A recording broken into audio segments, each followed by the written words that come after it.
नमस्कार, मैं कमलेश कबीर आपका एक बार फिर स्वागत करता हूं इस नए एपिसोड में। आज के इस एपिसोड में हम बात करेंगे अजय माकन की, लेकिन उससे पहले हम बात करेंगे थूक कर चाटने की। ये बड़ा एक जो है वो प्रचलित सा मुहावरा है, जो कभी ना कभी जो है वो किसी के द्वारा बोला ही जाता है। तो थूक कर चाटने का मतलब राजनीति में अगर हम देखते हैं, क्योंकि अपने शब्दों से पलट जाना, ज्यादातर जो है वो हम इसको इसी तरीके से जो है वो डिस्क्राइब करते हैं। लेकिन राजनीति में थूक के कौन चाटता है, ये कहना जो है वो बड़ा मुश्किल हो जाता है, चाहे कहने वाला ही क्यों ना हो। अब इस वक्त जो है वो अजय माकन वापस से एक्टिव हो गए हैं। और अजय माकन, जब हम कांग्रेस पार्टी की बात करते हैं दिल्ली के विधानसभा चुनाव को लेकर, तो कांग्रेस पार्टी के बारे में अभी कोई कुछ कह नहीं सकता, क्योंकि असमंजस की स्थिति में है। और राजनीतिक विश्लेषक नहीं है इसमें इसमें खुद कांग्रेस पार्टी असमंजस में बैठी है कि जाना किधर है। उनको पता ही नहीं कि करना क्या है। अब आप देखिएगा, एक बार लगा कि कांग्रेस पार्टी जो है वो बड़ी मजबूती के साथ इस बार चुनाव में लड़ेगी, और कांग्रेस पार्टी ने ऐसा दिखाया। आम आदमी पार्टी के ऊपर हमलावर भी हुई, क्योंकि सत्ता में दिल्ली में कांग्रेस पार्टी की लड़ाई भारतीय जनता पार्टी से नहीं है। कांग्रेस पार्टी की लड़ाई है आम आदमी पार्टी से, क्योंकि सत्ता में आम आदमी पार्टी है। तो लोगों को उस पार्टी से हटाकर अपने साथ लाना, तो आपको अरविंद केजरीवाल के ऊपर, आम आदमी पार्टी के ऊपर हमलावर होना पड़ेगा। अब ऐसी स्थिति में टिकट वितरण देखोगे तो टिकट वितरण भी अच्छा हुआ, कांग्रेस पार्टी ने अच्छा किया। और उसके बाद में अजय माकन ने वो प्रेस कॉन्फ्रेंस, आपको याद ही होगी, जिसमें ये कहा था कि अरविंद केजरीवाल देशद्रोही है। और वो 24 घंटे में एक दूसरी जो है वो प्रेस कॉन्फ्रेंस करेंगे, और उसमें इस बात को तथ्य और साक्ष्य के साथ खुलासा भी करेंगे। उसके बाद में अरविंद केजरीवाल ने तुरंत एक प्रेस कॉन्फ्रेंस की, संजय सिंह ने भी की, आतिशी ने भी की, और सीधे तौर से राहुल गांधी को ही कटघरे में खड़ा कर दिया कि अगर राहुल गांधी अजय माकन के ऊपर एक्शन नहीं लेते हैं तो वो राहुल गांधी को इंडिया लाइन से बाहर कर देंगे। और उस छटपटाहट में अरविंद केजरीवाल ने पूरी कोशिश भी की इंडिया गठबंधन के दूसरी जो पार्टियां थी उनके साथ तालमेल बिठाने की। और आपने देखा होगा उसी का नतीजा, ममता बनर्जी हो, अखिलेश यादव हो, तेजस्वी हो, या और कोई उद्धव ठाकरे हो, सबने अरविंद केजरीवाल का समर्थन किया। अब वहां से थोड़ा गेम पलटा, और राहुल गांधी जो है, अब वो दबाव में आए या किस तरीके से उनकी राजनीति को आप देखते हो मुझे नहीं पता, लेकिन अजय माकन ने उसके बाद में कोई प्रेस कॉन्फ्रेंस नहीं की। अब अजय माकन ने कोई प्रेस कॉन्फ्रेंस नहीं की, और उसके बाद में जिस तरीके से भारतीय जनता पार्टी पूरी मजबूती के साथ चुनावी मैदान में है, तो क्या कांग्रेस पार्टी की बड़ी लीडरशिप प्रियंका गांधी वाड्रा, राहुल गांधी, क्या इन लोगों को चुनावी मैदान में नहीं होना चाहिए था? जो अब ये कह रहे हैं कि अब जो है वो 26 जनवरी के बाद में राहुल गांधी की जो है वो पद यात्राएं शुरू होगी, और वो भी एक लिमिटेड सीटों के ऊपर जहां मुस्लिम बाहुल्य क्षेत्र है। तो क्या कांग्रेस पार्टी वहां तक सीमित हो गई है? और कांग्रेस पार्टी की जब हम बात करते हैं, तो आपने देखा होगा संदीप दीक्षित के अलावा कौन सा नेता का कौन सा स्टेटमेंट आपने देखा हो जो पिछले 10 दिन में आया हो? तो ऐसी स्थिति में अब अजय माकन जो है वो वापस आए हैं। अब किसके कहने से आए हैं, पार्टी की अंदरूनी क्या बातचीत हुई है वो नहीं पता, लेकिन उन्होंने कहा कि अरविंद केजरीवाल जो है वो थूक कर चाटने वाला बंदा है।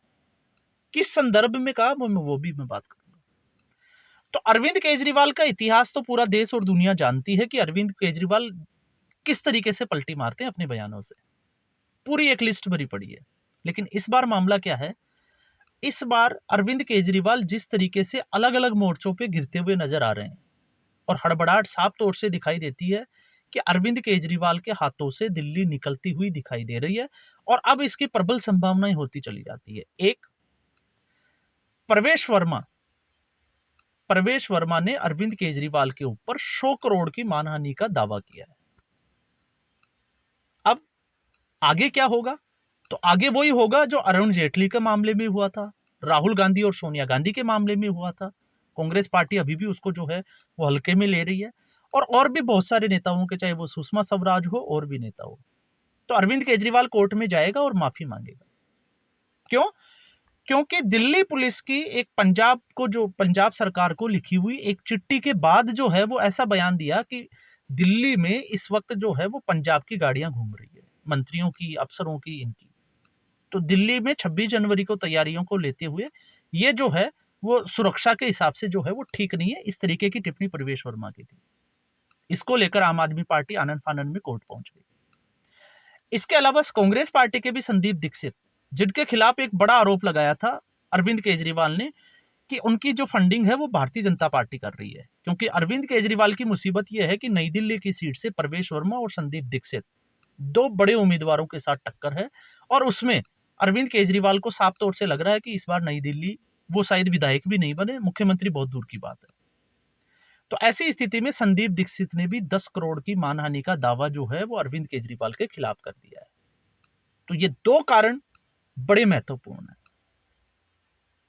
अब अरविंद केजरीवाल आरोप लगाना, भाग जाना, बच्चों की कसम खाना, आपने देखा होगा शुभंकर मिश्रा का एक पॉडकास्ट हुआ है, और उस पॉडकास्ट में तो अरविंद केजरीवाल सोच कुछ रहे हैं और बोल कुछ रहे हैं। और ऐसा मैं इसलिए कह रहा हूं क्योंकि एज ए एजुकेशन साइकोलॉजिस्ट, और जब मैं मेंटल रिटार्डेड बच्चों को देखता हूं, तो ये वो स्थिति है जब आपका दिमाग कहीं और जा रहा होता है, कुछ और सोच रहा होता है, आपको लगता है कि आप दबाव में हैं, और फिर वो शुभंकर मिश्रा को बोलते हैं कि मैं कहां पर था, किस मुद्दे पे बात कर रहा था। शुभंकर मिश्रा उसको याद दिलाते हैं, और ऐसा एक बार नहीं, बार बार होता है। तो इससे आपको समझ में आ जाएगा कि अरविंद केजरीवाल 2020 से पहले की राजनीति क्या थी और इस वक्त की राजनीति क्या है। लगा होगा कि शायद शुभंकर मिश्रा के सामने वो फंस गया हो, लेकिन उससे भी बड़ी बात निकल के आई, क्योंकि इसके लिए मैं अलग से वीडियो में बात करूंगा।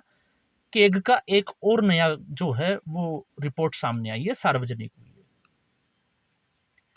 और वैसे मुझे लगता है कि केग की इस तरीके की रिपोर्ट को जो है वो एक कानून होना चाहिए कि केग की रिपोर्ट को 15 दिन या 20 दिन रिपोर्ट जारी होने के बाद में पब्लिक डोमेन में लाया जाए, क्योंकि आम आदमी की पार्टी की सरकार ने 14 केग रिपोर्ट को, ऐसी ही जो रिपोर्ट्स जो अरविंद केजरीवाल के खिलाफ थी, उनको दबाया। और अब एक नई रिपोर्ट आई है, और रिपोर्ट ये आई है कि दिल्ली के 3 बड़े हॉस्पिटल जिनका काम या निर्माण था वो शीला दीक्षित जी के समय जो है वो शुरू हो गया था। अब तक वो बन के तैयार नहीं हुए, लेकिन उसके ऊपर टेंडर से ज्यादा जो है वो पैसे खर्च कर दिया, तो उसमें लगभग 382 करोड़ के घोटाले का जो है वो नया एक खुलासा हुआ है। अब अरविंद केजरीवाल, जब आपने देखा होगा शुभंकर मिश्रा का पॉडकास्ट, तो जब इस तरीके के क्वेश्चन करते हैं तो वो ऐसी रिपोर्ट को ही झुठला देते हैं। तो आप सोच के देखिए, 2013 से लेके 2020 तक किसी ना किसी मंच के ऊपर अरविंद केजरीवाल एक रिपोर्ट लेके बैठता था, अपनी ही हैंडराइटिंग में कुछ लिखा हुआ, और उसको यह बोलता था कि हमने इसकी जांच की और जांच में यह पाया है कि इस पार्टी का ये नेता जो है वो भ्रष्टाचारी है, ये इसमें घोटाला हुआ है। और जब आज केग की रिपोर्ट जब सार्वजनिक हो रही है, तो अरविंद केजरीवाल उसको मानने के लिए तैयार नहीं है कि ये रिपोर्ट जो है वो सही नहीं है। तो अरविंद केजरीवाल जो कहे वो सही है, और बाकी दुनिया कुछ भी कहती है वो सही नहीं है। तो आप देखिए, ऐसे बहुत सारे वीडियो जो है वो आपको अरविंद केजरीवाल की रैलियों के और आम आदमी पार्टी के लोगों की रैलियों में मिल जाएंगे, जिसमें आम आदमी पार्टी को लोग अब जो है वो खुलकर गालियां देने तक आ गए हैं। तो स्थिति जो है वो धीरे धीरे साफ हो रही है। लेकिन इस स्थिति में अब बड़ा प्रश्न ये खड़ा हो जाता है कि अजय माकन ने ये तो कह दिया कि थूक के चाट रहा है। तो बड़ा सवाल यही है कि आखिर थूक के चाट कौन रहा है, कांग्रेस पार्टी या फिर आम आदमी पार्टी? क्योंकि कांग्रेस पार्टी भी तो उसी दुविधा में है। आरोप लगाया अजय माकन ने 24 घंटे में प्रेस कॉन्फ्रेंस करने की, और एक बहुत बड़ी बात बोली देशद्रोही होने का, और फिर उसके बाद में 10-15 दिन जो है वो मीडिया में भी नहीं है, बिल्कुल गायब रहे। अब वापस आके फिर कह रहे हैं। तो क्या गारंटी है कि जनता जो है वो इसके ऊपर भरोसा करेगी? मैं अजय माकन की बात कर रहा हूं। और जब हम राहुल गांधी की राजनीति की बात करते हैं, तो इस बात की कोई गारंटी नहीं है कि कल को मान लीजिए आम आदमी पार्टी जो है वो सत्ता से बाहर हो जाती है, लेकिन चुनाव परिणाम ये कहता है कि आम आदमी पार्टी सिंगल लार्जेस्ट पार्टी है। तो ऐसी स्थिति में ये तो हो नहीं सकता कि कांग्रेस पार्टी 0 पे रह जाए। तो कांग्रेस पार्टी की 2-4-5 सीट भी अगर आती है, तो कौन ये दावे से कह सकता है कि राहुल गांधी दबाव में आकर, मैं दबाव क्यों कह रहा हूं, क्योंकि ऐसी स्थिति में राहुल गांधी के ऊपर दबाव होगा अपने सहयोगी, या हम कहें कि इंडिया गठबंधन को बचाने का। तो अगर इंडिया गठबंधन को बचाने जाते हैं, तो क्या वो आम आदमी पार्टी को समर्थन नहीं करेंगे? इस बात का क्या कांग्रेस पार्टी दावा कर सकती है? बिल्कुल नहीं कर सकती।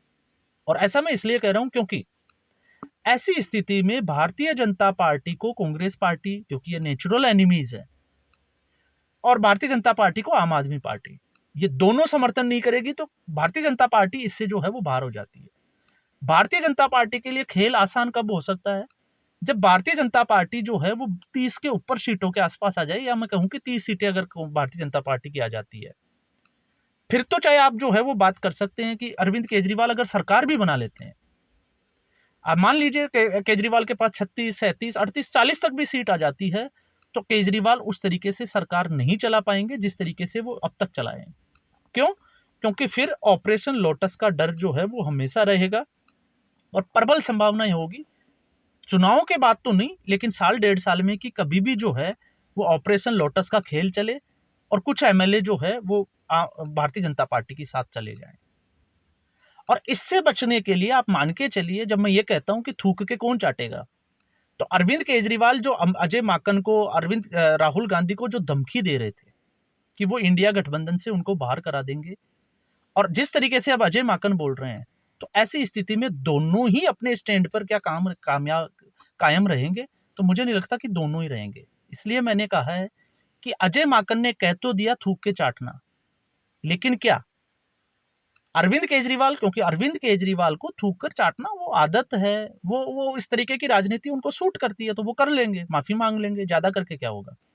तो क्या कांग्रेस पार्टी भी अब उसी डर्रे पे आएगी? ये एक जो है वो बड़ा सवाल है। तो मुझे लगता है कि कांग्रेस पार्टी को इस तरीके का बयान नहीं देना चाहिए था। अगर अजय माकन 24 घंटे में प्रेस कॉन्फ्रेंस करते और फिर उस वक्त दावा करते तो अलग बात होती, लेकिन अब जो है वो जनता के मन में कई सवाल खड़े हो रहे हैं कांग्रेस पार्टी को लेके।